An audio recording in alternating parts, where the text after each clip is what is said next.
किसी ने बड़े ही कमाल की बात कही है, सौभाग्यशाली होते हैं वो लोग, सौभाग्यशाली होते हैं वो लोग जिन्हें समय और समझ एक साथ मिल जाती है, क्योंकि अक्सर समय पर समझ नहीं आती और जब समझ आ जाती है समय निकल चुका होता है।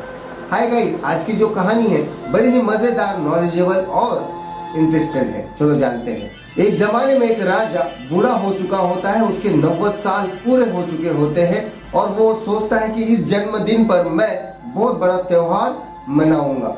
वो कई सारे अपने मित्र राजा को बुलाता है और अपने जो गुरुवर्य होते हैं, ऋषि मुनि होते हैं, उनको भी इनवाइट करता है। इस कार्यक्रम को पूरा करने के लिए नर्तकी को भी बुलाया जाता है।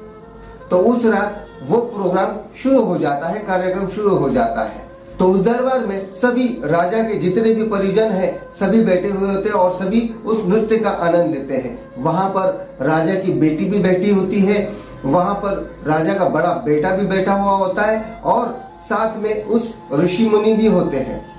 तो नृत्य का प्रोग्राम इतना बेहतर होता है कि किसी को वक्त का पता ही नहीं चलता। रात के 3 साढ़े 3 बजने लगते हैं और वो नृत्य करने वाली लड़की नाचती रहती है और वो नाचते समय देखती है कि वो जो तबला बजा रहा है वो उसे नींद आने लगी है और वो गलतियां कर रहा है। तभी वो नृत्य करने वाली लड़की उस तबला बजाने वाले इंसान को जगाने के लिए एक दोहा गाती है और कहती है, बहु बीती थोड़ी रही, पल पल गई बिताए, पल पल गई बिताए, एक पलक के कारणे क्यों कलम लग जाए। और ये दोहा 2-3 बार वो जोर जोर से गाती है। तो तभी जो तबला बजाने वाला इंसान होता है वो जाग जाता है और वो सही से तबला बजाने लग जाता है। लेकिन ये जो दोहा वो नाचने वाली लड़की जब गाती है, वहां पर बैठे हुए सभी अपने अपने हिसाब से उसका मतलब निकालते हैं। तभी वहां पर जो ऋषि मुनि आए हुए होते हैं वो खड़े हो जाते हैं और अपने पास के सुवर्ण मुद्राएं उस लड़की के चरणों में जाकर डाल देते हैं और अपनी जगह आकर खड़े हो जाते हैं। तो उसके बाद वो जो राजा की लड़की है वो भी खड़ी हो जाती है और अपना 9 लाख का हार उसके पास जाकर उस लड़की के चरणों में रख देती है। वो भी अपनी जगह आकर खड़ी हो जाती है। वहां पर जो राजा के बाजू में बैठा हुआ राजा का लड़का है वो भी खड़ा हो जाता है और अपना मुकुट ले जाकर उस नाचने वाली के चरणों में रख देता है। तो ये राजा देखकर परेशान हो जाता है कि सभी को इस लड़की ने एक दोहे से सबको लूट लिया, ये गलत है। जैसे ही वो आदेश देने वाला होता है कि उसे बंदी बनाया जाए, तभी ऋषि मुनि कहते हैं, राजा जी, मैंने इस दोहे का मतलब ये निकाला है कि मेरी पूरी जिंदगी मैंने जंगल में अपनी आस्था के साथ भगवान की भक्ति में मैंने विलीन किया, पूरा जीवन व्यतीत किया और मैं आज तुम्हारे कहने पर यहाँ आकर एक लड़की का नाच देख रहा हूँ और मेरी जो इतने सालों की तपस्या है वो मैंने भंग कर दी। तो इसीलिए मैं यहाँ से जा रहा हूँ।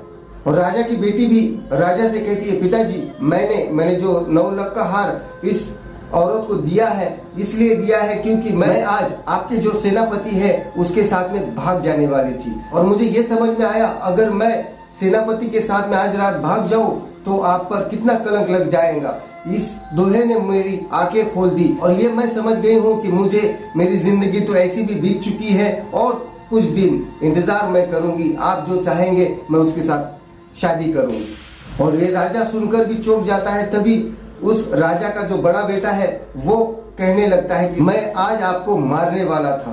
तो राजा का बड़ा बेटा भी कहता है कि ये जो दोहा इस लड़की ने गाया, इसके वजह से मेरी आंखें खुल गई और मैंने ये सोचा कि मैं कलंक क्यों लगा लूं।